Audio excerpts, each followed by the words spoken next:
नमस्कार, मैं हूं मदन राज और आप देख रहे हैं राज तक न्यूज। मुंबई से हमारे साथ जुड़ चुके हैं सुहेलदेव स्वाभिमान पार्टी के राष्ट्रीय महासचिव और राजभर हेल्पलाइन के राष्ट्रीय अध्यक्ष जीतू राजभर जी। जीतू जी, राज तक न्यूज चैनल में आपका स्वागत है। आपको और आपके दर्शकों को क्रांतिकारी अभिवादन। जय सुहेल देव। सभी को प्रणाम। उम्मीद करता हूँ सभी लोग स्वस्थ और मस्त रहें। ईश्वर से प्रार्थना है। जीतू भाई, आप संगठन चला रहे थे तो फिर पार्टी ज्वाइन कर लिए। देखिए सर, क्या है, संगठन का जो काम है तो सिर्फ और सिर्फ एक सामाजिक मुद्दों तक सीमित रह जाता है, और समाज को हक हिस्सेदारी दिलाने के लिए राजनीतिक भी होना बहुत जरूरी है। क्योंकि हमारा हक हिस्सा, अब वो जमाना नहीं रहा कि हम तलवार लेकर लड़ कर लेंगे। हम मत के अधिकार से भी अपना हक हिस्सा इस संविधान के दायरे में रहकर पा सकते हैं। तो राजनीतिक पार्टियां हमारे समाज में बहुत लोगों ने बनाई और बहुत अपने अपने तरीका से जो भी जुमलेबाजी किए। समाज आज भी, आजादी के 75 साल हो गए, पर हिस्सेदारी जो चाहिए समाज को वो मिल नहीं पाती है। जैसे कि आपने देखा ही होगा कि इस समय जो माहौल चल रहा है 2022 चुनाव के बाद, समाज में काफी नाराजगी है। समाज ने काफी उम्मीद लगाकर पार्टियों में काम किया था, पर जी। कहीं ना कहीं उनके साथ छल हुआ समाज के लोगों के साथ। और हमारे संगठन में बहुत से ऐसे लोग जुड़े हुए हैं, जैसे राम दुलारे राजभर हमारे संगठन के राष्ट्रीय कोषाध्यक्ष थे। उत्तर प्रदेश के अध्यक्ष ब्रजेश राजभर थे, जो संगठन का काम करते हुए वह राजनीतिक क्षेत्र में भी अपनी किस्मत आजमाना और भविष्य के लिए काम करना चाहते थे हर तरह से। तो उनके साथ अगर कहीं ना कहीं आप देखेंगे तो कुछ सही नहीं हुआ। नाम नहीं लेना चाहिए किसी का, पर जब तकलीफ होती है तो कुछ ना कुछ मुंह से निकलता ही है। तो हमारा समाज सर बहुत अच्छे अच्छे पद पे है, हर जगह पहुंच चुका है, पर राजनीतिक क्षेत्र में जो आगे आ चुके हैं वो दूसरों को आने ही नहीं देते हैं। ऐसे अपने बाप दादा की जागीर समझ रखे हैं कि राजनीतिक उन्हीं के नाम बैनामा हो चुकी है, अब दूसरा समाज का कोई व्यक्ति नहीं कर सकता। ऐसी भावना बना रखे हैं समाज में। ऐसे जाहिलों को अपने पार्टी में रख रखे हैं जो सीधे मुंह तो बात करना जानते ही नहीं, उनके संस्कार बताते हैं। और गलती उन कार्यकर्ताओं की नहीं है। घर का मुखिया ही अगर बदतमीज हो तो बच्चे तो और बदतमीज पैदा ही होते हैं। जब खुद मलिकार गाली देते हैं मंच से हजारों की भीड़ में, तो उनके कार्यकर्ता सोशल मीडिया पे आप भी देखते होंगे माँ बहन तक गालियां देना चालू कर देते हैं। अगर राजनीति में कोई पक्ष कोई विपक्ष ये चलते रहता है, उन नेताओं को चाहिए कि अपने कार्यकर्ताओं को समझाएं कि मर्यादा में रहकर ही बात किया जाए। विरोध होता है, विरोध ना हो तो पार्टी के पास कोई मुद्दा ही नहीं है। जीतू तो भाई, थोड़ा सा राजनीतिक क्षेत्र में आना एक हमारी जरूरत भी है। हमारे भाइयों को भी जरूरत है, समाज के बहुत लोगों की जरूरत है। एक विकल्प के रूप में एक पार्टी बनी जिसको मैंने ज्वाइन किया, और हम लोग अपनी सहमति से इस पार्टी को बनाए हैं। माननीय महेंद्र राजभर जी काफी सुलझे हुए व्यक्ति हैं। राजनीति के एबीसीडी उन्हें सिखाने की जरूरत नहीं है। 20 साल से उन्होंने राजनीतिक जिम्मेदारियों को अच्छी तरह से निर्वाह किया है। और उनके नेतृत्व में एक 2 महीने में आपने देखा होगा कि जो 15 साल 16 साल जूते घसने के बाद जो शोहरत मिली थी, वो 2 महीने में उस मुकाम को हासिल कर लेना एक खाने का काम नहीं है। जो आप बता रहे हैं कि आप सुहेलदेव स्वाभिमान पार्टी में ज्वाइन कर लिए, तो इसके पहले आपको सुहेलदेव भारतीय समाज पार्टी से भी ऑफर मिला था जब मऊ गए थे, तो फिर उस ऑफर का देखिए, ठुकराए क्यों? सुहेलदेव भारतीय समाज पार्टी से हमें सच पूछिए तो पहले कोई ऐसा जातिवाद या समाज का ऐसा कुछ वो नहीं था। पर राजनीतिक क्षेत्र में मैं पिछले करीब 15 सालों से मैं मुंबई में रहकर काम कर रहा था। कई पार्टियों से जुड़कर मैं यहाँ महानगर पालिका चुनाव भी लड़ा। मुझे यहाँ काफी साल हो गए मुंबई में रहते हुए, करीब 27-28 साल से मैं मुंबई में हूँ। अपना खुद का कारोबार है, कोई चीज की तकलीफ नहीं है। मैं यहाँ सुहेलदेव भारतीय समाज पार्टी के जितने भी पदाधिकारी होंगे प्रदेश से लेके वार्ड तक, वो सभी वाकिफ हैं। अगर कोई भी समस्या आ जाती है तो उनके प्रदेश अध्यक्ष भी फोन करके बोलते हैं भैया आपकी जरूरत है, थोड़ा पहुंचिए। और हम जाते हैं। हम कोई ऐसा नहीं, हमारा काम है समाज हित में जो भी जहां भी हमारी जरूरत रहेगी हम खड़े रहेंगे। हमें बुलाओ तो सही, झंडे अलग हो बैनर अलग हो, मुझे उससे कोई लेना देना ही नहीं। समाज की जहां बात आए, मैं हमेशा चाहता हूं कि समाज एक ही हो जाए साथ जब दुख तकलीफ पड़े। लेकिन इन लोगों की जो विचारधारा है, जो ओम प्रकाश जी ने सिखा रखा है कि जो हमारे साथ है वही राजभर है, बाकी राजभर नहीं है, तो मैं ऐसे लोगों को समझ लीजिए कि निग्लेक्ट करता हूँ। उनको मैं पसंद ही नहीं करता हूँ। ऐसे लोगों के, ऐसे विचार वाले लोगों को मैं पसंद नहीं करता हूँ, जिनकी भावना है कि जो हमारे साथ है वही हमारे समाज का, जो हमारे साथ नहीं हमारे समाज का नहीं है। ऐसी सोच रखने वाले को मैं सबसे घटिया इंसान समझता हूँ। तो जब आप मऊ ऑफर दिया गया तो नहीं गए, आप संगठन की तरफ ध्यान दिए। तो फिर महेंद्र राजभर में क्या दिखाई दिया कि आप सुहेलदेव स्वाभिमान पार्टी ज्वाइन कर लिए? नहीं नहीं, सुनिए, देखिए, महेंद्र राजभर जी अकेले नहीं, महेंद्र राजभर की तरह हजारों ऐसे लोग हैं जो 20 साल, 15 साल, 10 साल अपना समय, अपना पैसा सब कुछ लगाया। घर में उनके साग भाजी नहीं बना, लेकिन वो जुगाड़ करके अपना तेल पानी डालकर हर मीटिंग अटेंड किए। हमारे समाज में गरीबी भी बहुत है,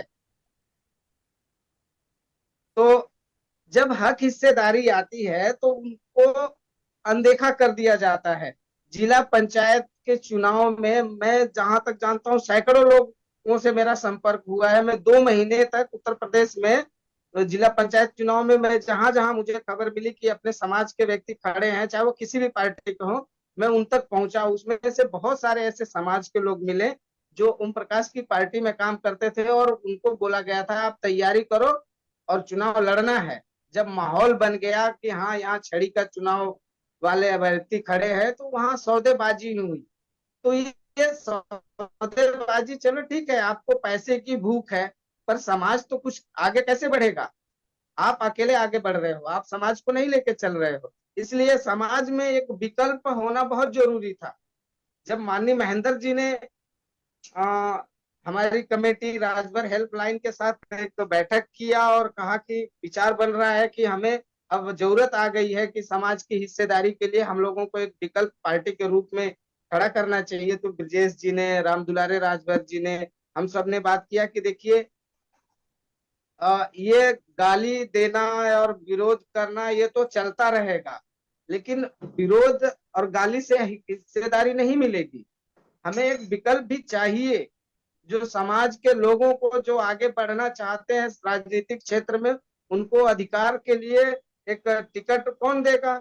जब जब सौदा हो रहा है तो वो आगे होता रहेगा। अभी देखिए, मैं न्यूज आज देख रहा था, न्यूज चैनलों के माध्यम से बताया जा रहा है कि हो सकता है कि फिर समाजवादी में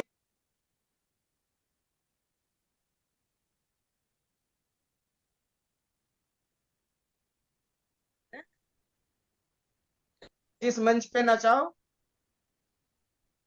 एक राष्ट्रीय नेता है, समाज के लाखों लोगों का विश्वास जुड़ा हुआ है, उनके विश्वास को इस तरह से थोड़ी कोई रौंद सकता है।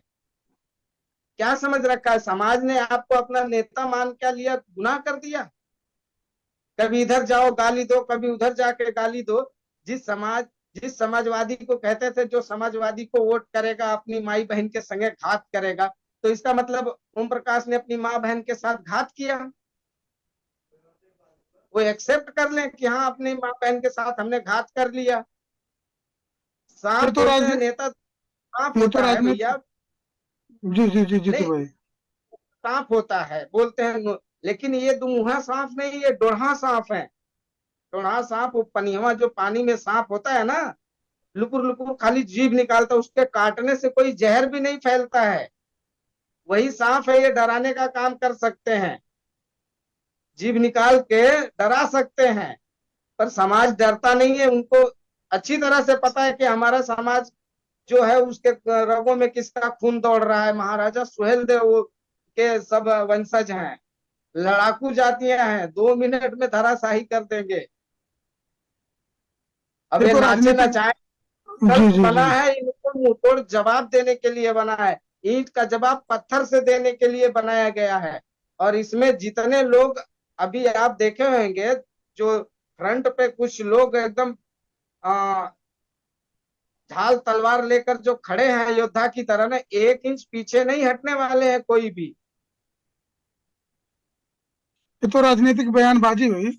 लेकिन अब ओम प्रकाश राजभर तो बोले थे कि सब दगे हुए कारतूस हैं जितने भी सुभाष बाबा छोड़े हैं। नहीं नहीं नहीं, दगे, यही तो बात है ना। वो कब क्या बोलते हैं उनको खुद ही नहीं पता है। उनको पता ही नहीं है कि वो कब क्या बोल जाएंगे। जब बोल देते हैं माई बहन के संगे घात करेगा, जब वो अपने माँ बहन के साथ घात कर लेते हैं तो दगे हुए कारतूस तो बहुत छोटी बात है, बहुत छोटी तो बात है।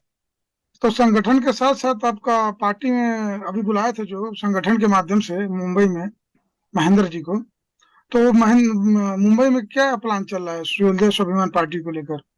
मुंबई में, यहाँ देखिए क्या है, ये कर्म भूमि है और यहाँ जो लोग भी हैं सब काम धाम में व्यस्त रहते हैं। तो हम लोगों का शेड्यूल बना है, हर रविवार को एक क्षेत्र चिन्हित किया जाएगा जहां बैठक होगी। वहां के लोगों, जहां जहां बुलावा तो बहुत जगह से आते हैं, भैया हमारे यहाँ कब आएंगे, हमारे यहाँ कब आएंगे, लेकिन एक ही दिन में कहाँ कहाँ बैठ पाएंगे।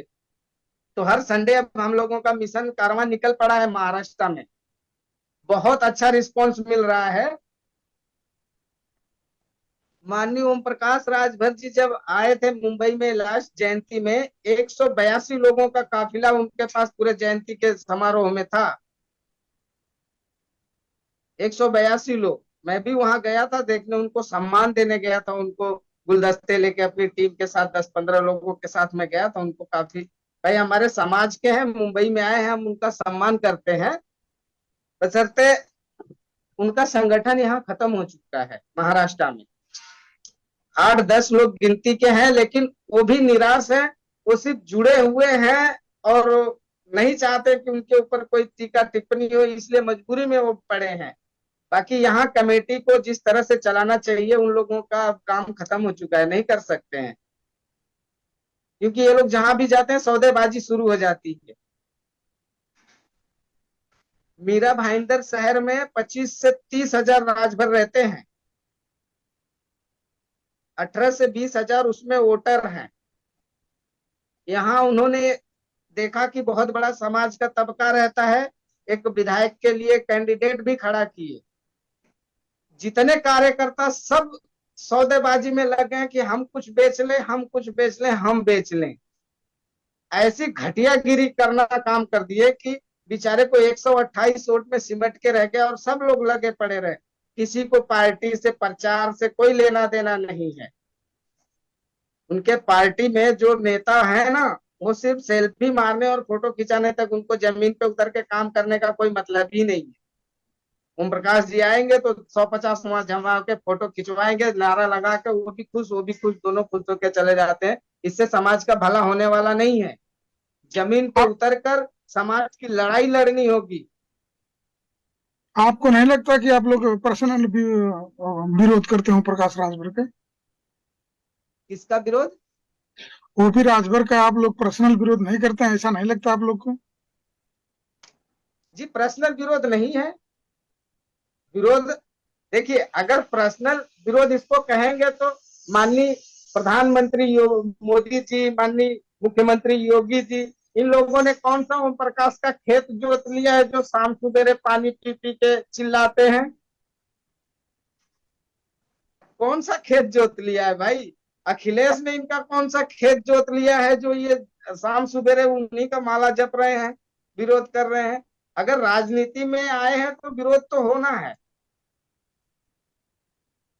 और इनको सुनना भी पड़ेगा। अगर आप जो बोओगे वही काटोगे ना। वो ओम प्रकाश राजभर के समर्थक जितने हैं, और एक कांग्रेसी नेता भी बोले थे कि राजभर समाज को जगाने में अहम भूमिका है ओम प्रकाश राजभर की। इस बात से आप सहमत हैं? देखिए, ये सिर्फ और सिर्फ एक व्यक्ति को अगर आप ओम प्रकाश को ये दे देंगे सर्टिफिकेट कि उनका योगदान है, तो ये नहीं हो सकता है। क्योंकि जब ओम प्रकाश को कोई जानता तक नहीं था, तब पूरे भारत ही नहीं, पूरे विश्व में तब ये सोशल मीडिया नहीं था। जब स्पीकर बने थे हमारे स्वर्गीय Sukhdev Rajbhar ji, print media, electronic media पूरे विश्व में चर्चा का विषय हो गया कि राजभर समाज का कोई है जो इतने बड़े विधानसभा का जो लखनऊ में मंत्रालय है उसका स्पीकर नियुक्त हुआ कोई राजभर है। तब से लोग राजभर के बारे में ढूंढना शुरू कर दिए। ये तो गूगल का जमाना और फेसबुक का जमाना आया कि चारों तरफ एक दूसरे से राजभर कनेक्ट हो गए, और उस समय ये पियर का झंडा लेके सुहेलदेव के बारे में आवाज देने लगे। तो सबको लगा कि भाई श्रेय इन्हीं को, तो इनका ही पूरा योगदान नहीं है, इनसे पहले से बहुत लोग आए हैं जो समाज के लिए कहीं ना कहीं आवाज बनकर उभरे हैं। आखिरी में क्या कहना चाहेंगे जीतू भाई अपने कार्यकर्ताओं को? मैं अपने कार्यकर्ताओं को यही कहना चाहूंगा कि सुहेलदेव स्वाभिमान पार्टी के कार्यकर्ताओं, संविधान ने वो पावर दिया है कि हम संविधानिक लड़ाई लड़ेंगे, और उसमें ओम प्रकाश कुछ भी नहीं है संविधानिक लड़ाई में। क्योंकि ये एक झूठा आदमी है, कुछ भी बरगलाते हैं। 20 साल से समाज को जगा रहे हैं। एक समाज का योगदान बता दें, क्या काम किया है समाज हित में। नारा लगाने से समाज को हक हिस्सेदारी नहीं मिल जाती। कम से कम 2-4 विधायक पैदा कर दिए होते अपने पार्टी से, तब समझ में आता कि ये राजभर समाज की पार्टी है। अब सुहेलदेव स्वाभिमान पार्टी राजभरों के हित के लिए लड़ाई लड़कर राजभरों को आगे लाने का काम करे। ठीक है। और मेरे कार्यकर्ता साथी अभी मजबूती से जमीन पे उतर कर काम कर रहे हैं। ठीक है जीतू राजभर जी, आप मुंबई से जुड़े इसके लिए आपका बहुत बहुत धन्यवाद। धन्यवाद आपको और पूरे समाज को क्रांतिकारी अभिवादन। जय जय सुहेलदेव।